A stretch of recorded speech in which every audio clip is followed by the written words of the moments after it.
Con el permiso del presidente de la Comisión de Energía,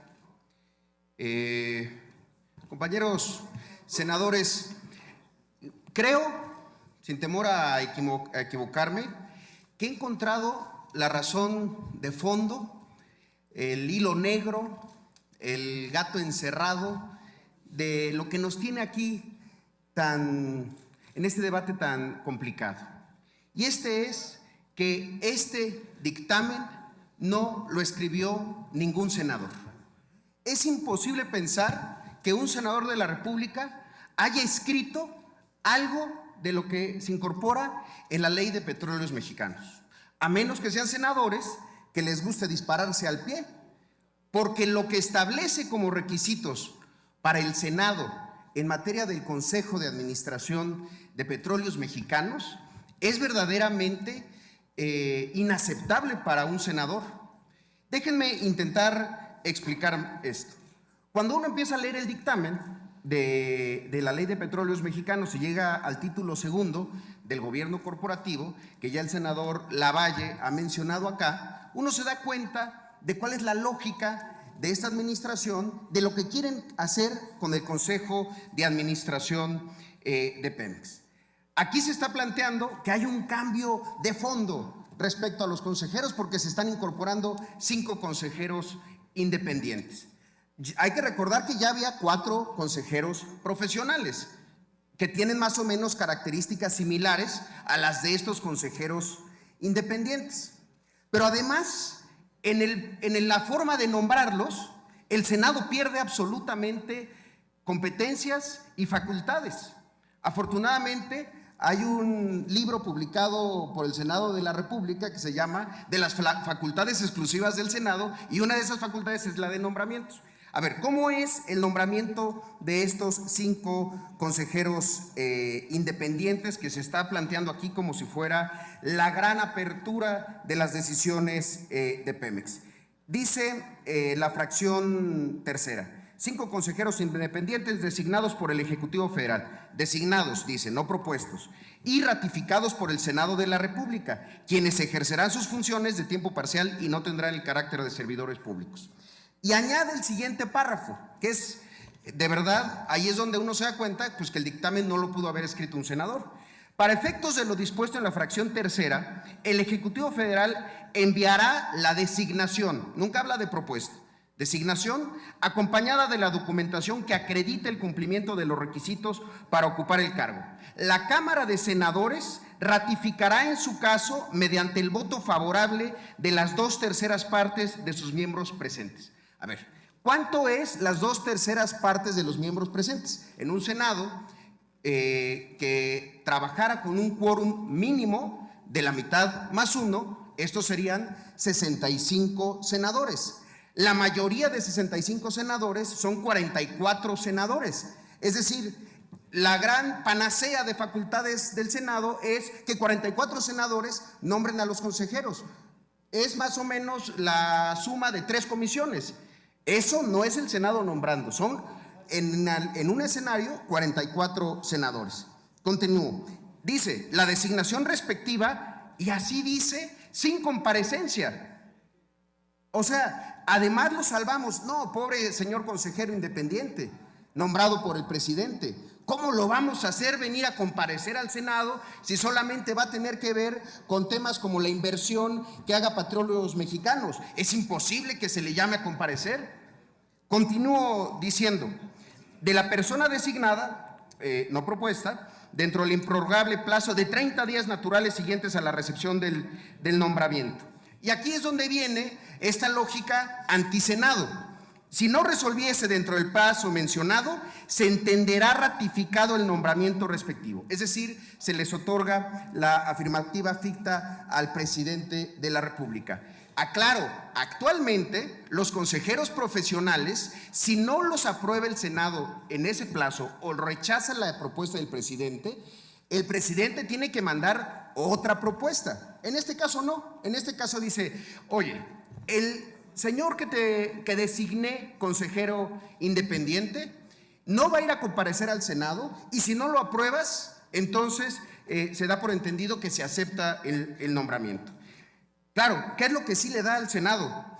Dice que el plazo referido correrá siempre que el Senado de la República se encuentre en sesiones. Es el único cambio que hay. Antes se podía hacer en la permanente, ahora solamente es en sesiones. Es de verdad el único cambio que hay en este modelo supuestamente de gobierno corporativo de Pemex. Realmente esta es una concepción muy pequeñita del Senado de la República. Por eso yo no puedo pensar que un senador haya planteado esto. Que es una propuesta de otro lado, bueno, eso es más entendible, pero al venir a decir aquí, a esta tribuna, que es una modificación de fondo, me parece no solo exagerado, sino incluso tener una concepción de lo que es esta institución.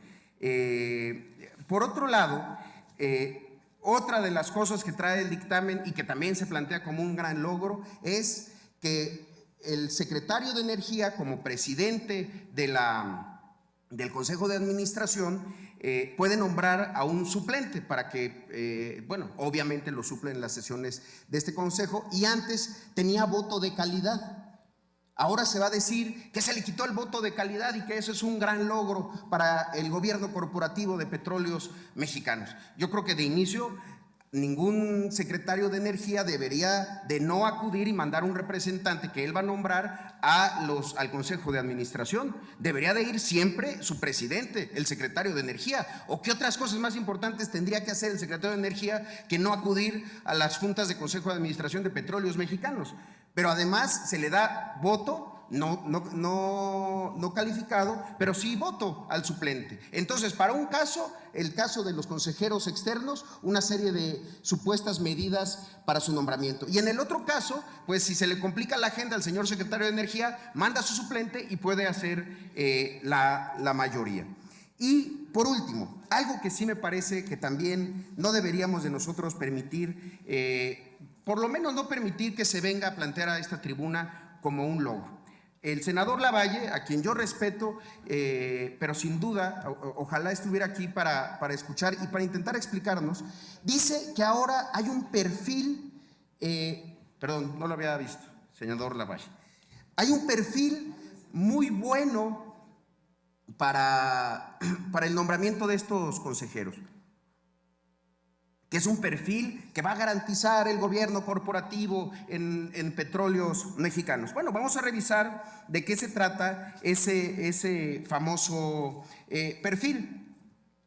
Dice, en el artículo 20 de la Ley de Petróleos Mexicanos, los consejeros, con excepción de los señalados en la fracción primera, ¿a quién se refiere la fracción primera? Al secretario de Hacienda y al secretario de Energía, del artículo 15, deberán ser designados en razón de su experiencia, de su capacidad, de su prestigio profesional y reunir los siguientes requisitos. Estos son los super requisitos que nos van a garantizar el gobierno corporativo en el Consejo de Administración de Pemex. 1. Contar con título profesional en las áreas de Derecho, Administración, Economía, Ingeniería, Contaduría o materias afines a la industria de hidrocarburos, con una antigüedad no menor a 5 años el día de su designación.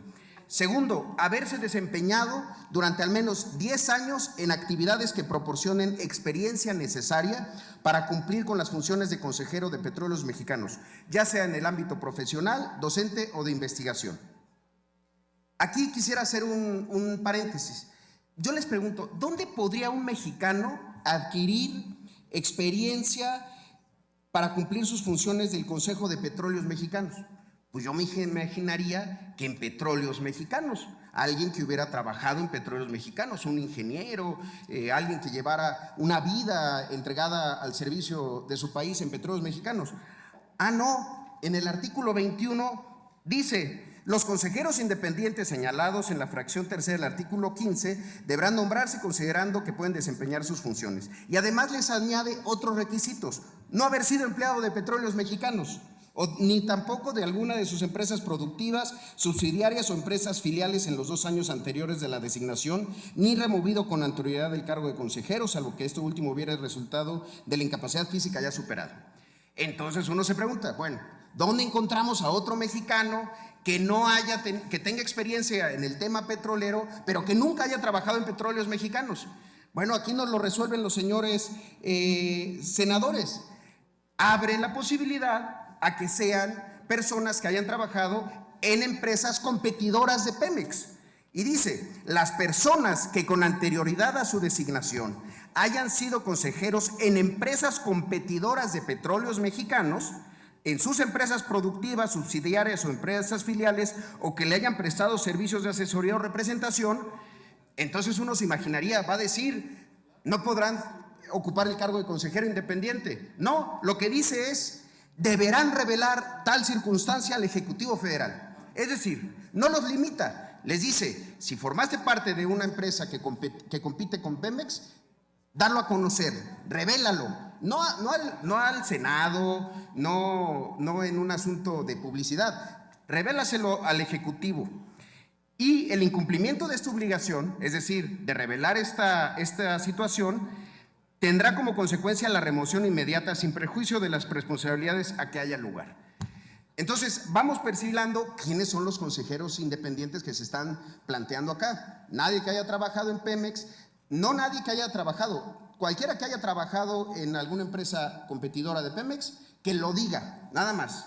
Luego, aquí también hay una parte rigurosísima del perfil, que no se encuentra al momento de su designación inhabilitado o suspendido administrativamente o en su caso penalmente para ejercer el comercio o para desempeñar un empleo, cargo o comisión del servicio público. Bueno, eso me parece mínimo. Qué bueno que estamos excluyendo de la posibilidad de ser consejero independiente de Pemex a cualquiera que hubiera cometido el delito de secuestro, de extorsión, de robo o de fraude. Bueno, eso me parece bastante obvio. Y después la quinta y la sexta son de la misma manera, no tener litigios pendientes con Pemex y no haber sido sancionado con motivo de una investigación de carácter administrativo. Cosas obvias que no deberían de ser excluyentes, no para ser consejero de Pemex, para ocupar cualquier cargo de la administración pública federal, estatal o municipal, me parece. Sin embargo, aquí se está diciendo que aquí tenemos una propuesta en donde se modificó el dictamen original para tener un super perfil. Eso es completamente falso. Además, por otro lado, en el artículo 21 se señalan cuáles son estos requisitos adicionales. Y hay otro que me parece muy destacable, el requisito, bueno, la fracción cuarta del artículo 21, que dice: no ser cliente, prestador de servicios, proveedor, contratista, deudor o acreedor importante de Petróleos Mexicanos. Es decir, si eres deudor o acreedor no importante de Petróleos Mexicanos, pues puedes ser parte del Consejo de Administración por la vía independiente. Y luego continúa, o alguna de sus empresas productivas. Entonces uno se pregunta, bueno, ¿qué será un acreedor importante de Pemex? Y entonces viene el segundo párrafo. Se considera que un cliente prestador de servicios, proveedor, contratista, deudor o acreedor es importante cuando sus ingresos derivados de las relaciones comerciales con Petróleos Mexicanos, alguna de sus empresas productivas, subsidiarias o empresas filiales representen más del 10% de las ventas totales o activos de esta última durante los 12 meses anteriores a la fecha de nombramiento. A mí me parece que si revisamos el consejo anterior, en donde estaba una serie de consejeros profesionales, los designados, e incluso con la presencia del sindicato, tenía una lógica diferente a esto que se está planteando. Esto es de verdad una regresión para esta facultad exclusiva del Senado de la República de ratificar nombramientos y ratificarlos en una lógica y en un principio de contrapesos, de división de poderes, que en Pemex realmente se vea que hay la vigilancia de otro de los poderes para las acciones que se van a llevar a cabo aquí. Incluso aquí en nuestro país tenemos prácticas crecientes en la ratificación de nombramientos en donde se ejerce un contrapeso y un control que es útil y sano para nuestra democracia. Ahí está el caso del INE, ahí está el caso del IFAI. Y solamente para concluir, y señalar una ausencia adicional en este sentido. Cuando se plantea en el dictamen que el gobierno corporativo de Pemex sigue las mejores prácticas internacionales, está diciendo el dictamen una terrible mentira. Hay que compararnos con el Bundesrat alemán, con el Congreso y el Senado norteamericanos, que hacen constantemente nombramientos en donde sí se ejerce un control de pesos y contrapesos entre poderes, que no se encuentra aquí presente en ningún momento. Ya lo señaló la OCDE, que va a estar aquí citada muchas veces, que en el caso de Petróleos Mexicanos, el Ejecutivo por ley aún concentra considerablemente poder en los procesos de decisión de la empresa. No hay cambio alguno. Es, de verdad, me parece irresponsable decir en esta tribuna que el Consejo de Administración de Petróleos Mexicanos tenga una modificación de fondo, cuando lo único que estamos haciendo es restándole facultades al Senado para que las decisiones más importantes de nuestro país, sobre todo en un escenario muy adverso que se va a enfrentar la paraestatal, tenga el peso de una institución como el Senado de la República. Muchas gracias.